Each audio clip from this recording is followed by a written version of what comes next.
Hello and welcome once again to another video. So today we'll be going through the range DPS, the possible range DPS of the Riot MMO, let's say like this. We've got a lot of lore covering all of this and helping us to kind of know what classes will be in the game, but it's still all speculation. And if you like these videos, don't forget to subscribe. This is my third video, it helps me a lot out. So yeah, and leave a comment. Which class would you like to play in the game? So we're gonna start off with the mage, the arcane virtuoso. So the mage is common from all the MMOs. We got like WoW got mages, Final Fantasy got mages, everyone got mages. Which mage will we get in Riot's MMO? Well, the mage is a master of elemental and arcane damage. A ranged powerhouse capable of unleashing devastating area of effect spells or focus their power into single target as canon style of play. Magic is woven into the fabric of Runeterra, and mages can be found in nearly every corner of the world. Scholars of demacia, the destructive battle mages of Noxus, the ice-shaping shamans of freljord, and the arcane researchers of the piltover. Their identity is often defined by the source of their power, as seen in champions like Lox, that uses light, Brand uses fire, Lysandra uses ice, Rise uses raw arcane power, and Veigar, who uses cosmic darkness. Now, in demacia, mages aren't found broadly, they are hidden, but for example, like Lux, she's a champion that wields magic, but she does it in hiding. For mages, a spell school or talent tree system would be perfect. This would choose a preferred specialization in a particular school of magic, unlock unique spells and passive abilities, and then use them in their playstyle. Examples of these are the pyromancers, who could focus on high damage over time effects and explosive AoE spells. Biomancer, who'd focus on a school of slows, roots, stuns, sacrificing some raw damage for powerful utility. And then the arcane specialization, a raw single target burst damage that utilizes spells like magical shields and teleportation. Passive mana management would obviously be a key resource for the mages. Players would need to balance casting their most powerful, high-costing spells with more effective abilities to sustain their damage over the course of a long boss fight or in some dungeons as well. There are some interesting races behind the mages are the humans, of course, because humans are found everywhere in Runeterra, and they have a broad and diverse aptitude for magic, making them a versatile choice. A piltover mage, a hextech user, while a noxus mage would be a weapon of war using maybe blood magic or something like that. Then we have yordles with their innate connection to the spirit realm. Yordles are a natural choice for a mage. They are small in nature and often a little bit chaotic, wielders of the powerful magic. We have Veigar and Lulu as examples here that would really fit well into the role of mage. Then we have the Targonians, the aspect touched. The Rakor people who live on the slopes of Mount Targon are deeply spiritual and live in close proximity to immense celestial power. A Targonian mage could be one who has been blessed by a celestial aspect, allowing them to wield the power of the sun, moon, and stars, similar to Zoe. But yeah, I don't think Targonians would be celestial beings, though that would be kinda too much. Then we have the marksman, the unrivaled sharpshooter. The marksman is also found in every other MMO. They are the high damage, really low mobility class. The marksman is the master of range physical combat, a sharpshooter who deals consistent, sustained damage, from a safe distance though. Their MMO role is to be a reliable and relentless source of single target damage, methodically picking apart high health bosses from afar. League of Legends, a well-geared marksman is an unstoppable force, but their primary defensive are lacking. And I think this would be a really good concept in the MMO as well, having kind of this glass cannon style that can pump out consistent damage but is way weaker and maybe requires some more focusing from the support and healing classes. The sharpshooters can be the hextech wielding wardens of Piltover, the keen-eyed hunters of the freljord, and the gunslinging pirates of Bilgewater. Their chosen weapon is their defining feature, showcased by Caitlyn, the precise sniper, Ashe, the frost archer, Jhin, the artistic killer who turns death into a performance, and Jinx, the chaotic agent of mayhem. The marksman class is a perfect example of a weapon specialization class.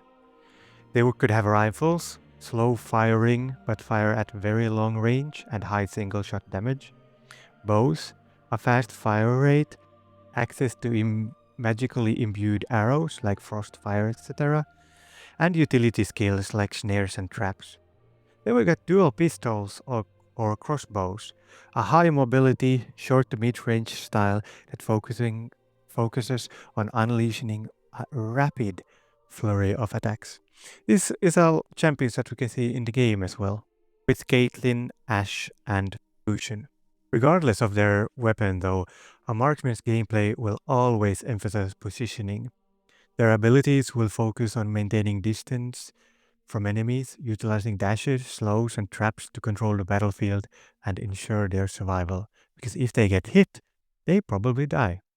The most interesting race for the marksman would obviously be humans, but we got some other as well. But let's start with the piltover humans. They would be hextech users and use hextech firearms and rely on cutting-edge technology. Shurima humans, they would be the wielders of bows and crossbows, and the archers. And you got the Bilgewater Islanders, who would be perfect for the gunslingers, the dual pistols, and the dirty tricks. We also have races like the Vastaya that could be an interesting pick. Could utilize their feathers to be pretty much any of the above. Then we have the Summoner, the Legion Commander. The Summoner, well known as the Warlock perhaps in World of Warcraft, is a pet-based class that is a master of commanding other creatures to fight on their behalf. This is a highly requested but often difficult to balance MMO archetype. The incredible diversity of Runeterra's lore provides a unique opportunity to create a summoner class with distinct thematic specializations that go far beyond a generic pet. Summoning takes many forms in Runeterra. Yorick raises ghouls from the cursed earth of the Shadow Isle, Elise commands her venomous spiderlings, Malzahar opens rifts to the void, and Heimerdinger deploys an army of hextech turrets. This class would allow players to embody their fantasies with gameplay revolving around pet control. This could range from a passive fire and forget style to a micromanagement heavy play style, where the player actively commands their summons abilities, ensuring the class is always engaging.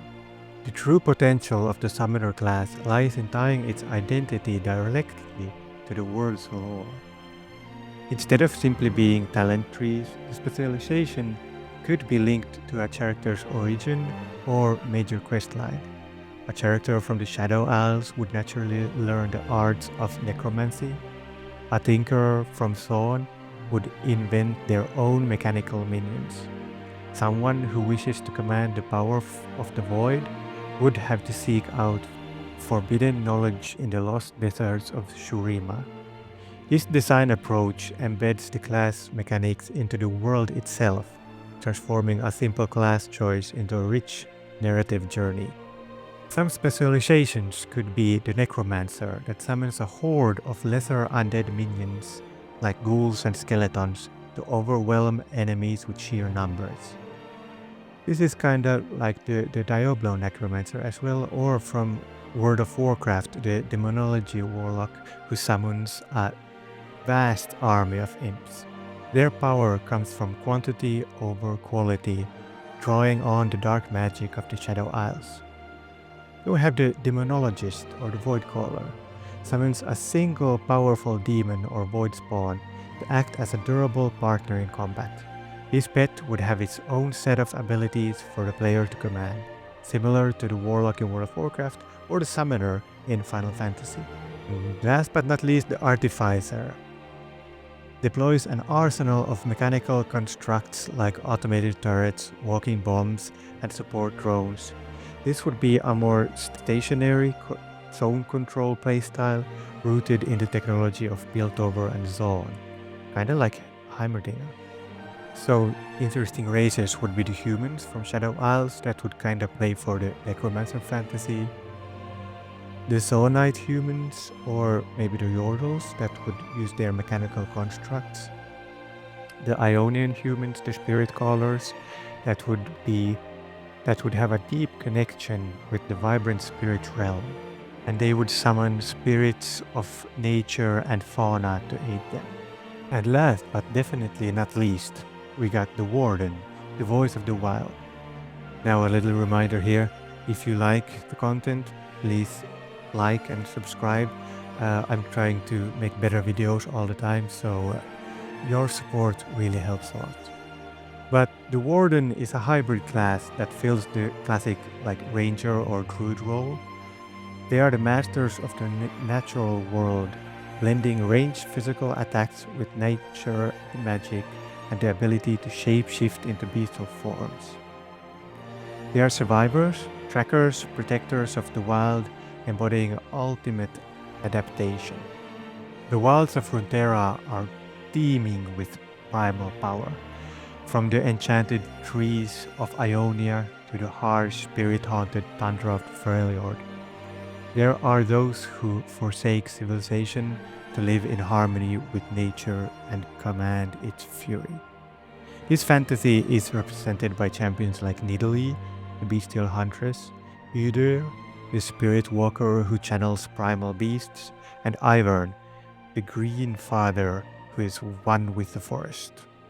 The warden's gameplay would be defined by its hybrid combat style, seamlessly switching between ranged bow attacks, close quarter melee strikes in animal form, and nature-based spells for healing, booting enemies, or applying damage over time effects.